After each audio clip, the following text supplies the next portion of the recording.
Hey, welcome to BSP TV. Today, I'm really excited to have Alice Rule from SMB Advisory. SMB, I was right. I get really nervous because I do a few of these shows and I get confused, and I'm a bit human like that.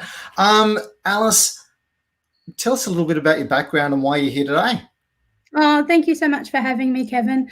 I am a chartered accountant. I'm a liquidator and an insolvency practitioner, a trustee in bankruptcy, but I'm not really scary. That a lot of small businesses find that we can be very scary to talk to. And I really wanted to talk to the group today about some changes that are happening in insolvency law that are really important to know about, and really stress that if anyone's got any questions, to come and have a chat, and we can do no obligation free sort of chats up front to try and straighten out what's going on.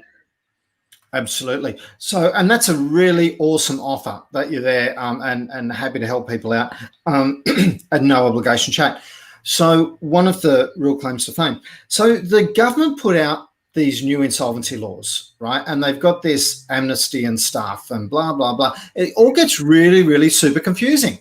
It does indeed. And I have to firstly say, I'll talk really generally today, but I'm not giving any specific advice. That's one of those things us accountants need to say. But if anyone does want to talk about anything specifically, they can sort of message me directly and we can get onto that.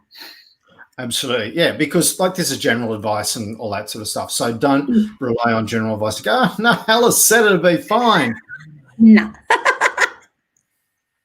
Yeah, awesome. So first thing, the amnesty. Right, there's a little bit of confusion about this, and people think it's okay. I can trade insolvent. That's all good to go now.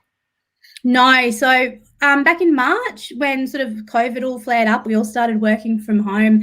The government did put out some insolvency relief measures, and what they did as part of that was put an amnesty of sorts on the personal liability for insolvent trading for directors. And what that means is that directors of companies that incur debts whilst the company can't really afford to pay those debts can later be personally liable for those debts. But knowing the situation that we're in, the government has said for a specific period of time, debts incurred in the ordinary course, even though the company might be insolvent at that time, there's an amnesty. If a liquidator is appointed later, you know, they would have a hard time trying to recover those debts personally from the directors. Cool. So that's really cool. Now there's a deadline on that. There is. So that's coming to an end at this point in time on the 31st of December, 2020. It has been extended once. So it got extended in September when we got sort of the refresh of those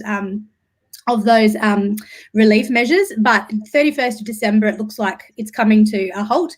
And as that comes off, the government has made some announcements insofar as new insolvency reform to help struggling businesses look at their situation and hopefully plan for their future from the 1st of January going forward. Now, with that, we've got some information, but the devil's always in the detail, and the regulations haven't been received yet. But we sort of have a gist about what's going on. And the main reasons, or the main sort of focus of those, is there's two new insolvency regimes. One is the small business debt restructuring regime. And what that is that companies will be able to propose a plan to their creditors to restructure their company. They'll have to do that under the supervision of a registered liquidator. But they do that from the 1st, or they can do that from the 1st of January 2021. And the important part is the directors of that company will still retain control of the company during that process. Yeah, because traditionally, if you did that, then basically you put your hands up and the insolvency guys came in and said, hey, thanks for being here. We're going to run the company now to see if we can help you get out of that. That's it. Exactly right. So you appoint a liquidator or an administrator to a company now, like me, and I would come in and I would then be the officer of that company and be very responsible for all of the debts that are incurred in relation to that. And I would then basically be in control of that company through the administration or the liquidation process. And this new system, the company directors retain control, although there is a supervisory sort of agency agreement with the practitioner that will sit above that.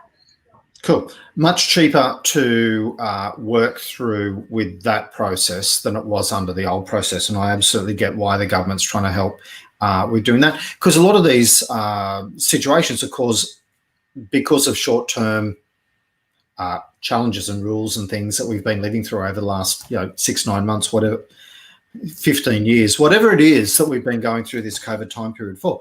So cool, 5 things. So the very first one was?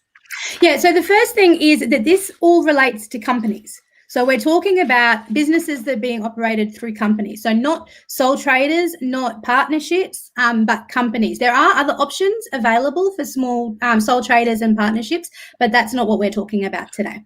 So if I'm operating as a company, but I'm the only employee, I'm not a sole trader, right? No, that's right. So if you're a Kevin Gammy Proprietary Limited, you're a company.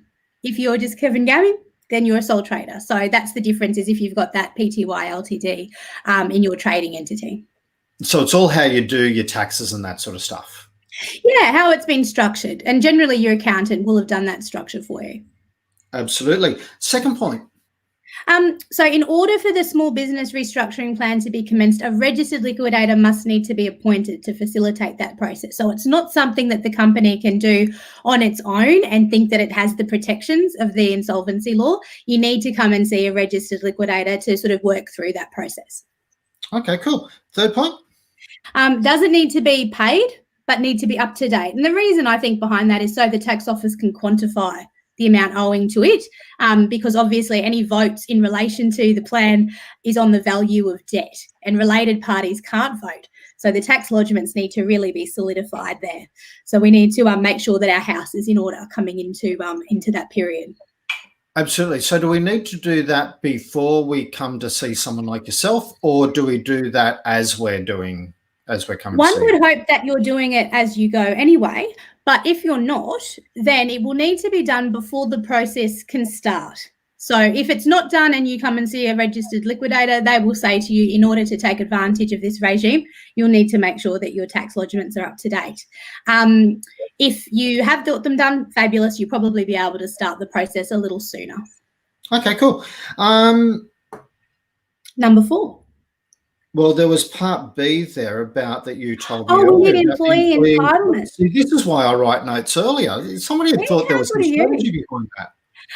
It's not in stone yet, but we suspect that in the regulations, it will be spelled out that employee entitlements will need to be taken into account totally before a plan can be proposed to creditors. And the reason for that is that the employee entitlements normally have a priority, and they're wanting to make sure that that's dealt with before a plan is put to creditors. So that's annual leave, long service leave, superannuation, etc.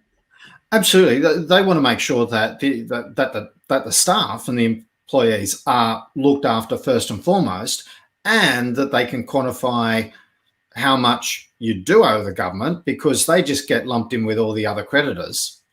And these days, the staff or the government, the government definitely. No, the government. And I think the government does get lumped in with all the other creditors, except in relation to super. They do have a priority where they do prove for super. Fair enough. Well, that isn't really government money. That's the employees' money once again.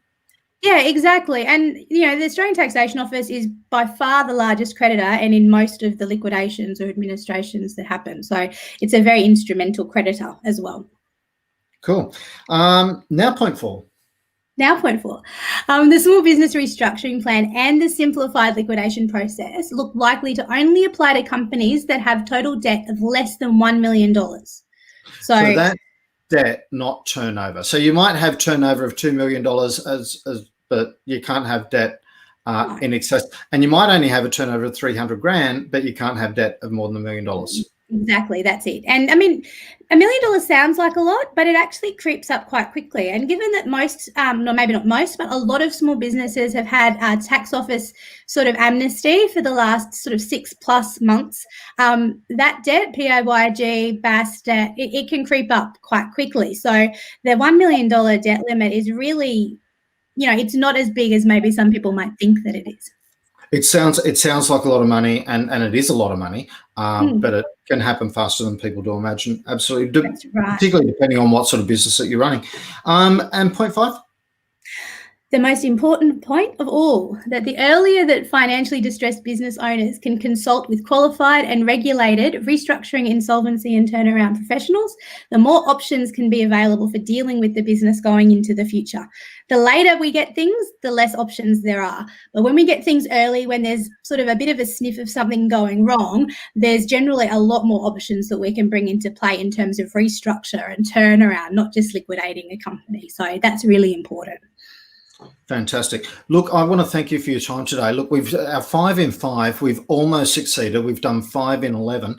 However, a really, really broad topic. Everything else, I would love to chat with you more about this, and I'd love to see you putting more information in through BSB. Which, as soon as we finish this, I'm going to talk to you about how we can do that without you, because. Hey, let me pick up one more social media job, said nobody ever. So we're going to have a solution for you straight after this. Thanks very much for your time today. Thanks so much, Kevin. Thanks for having me.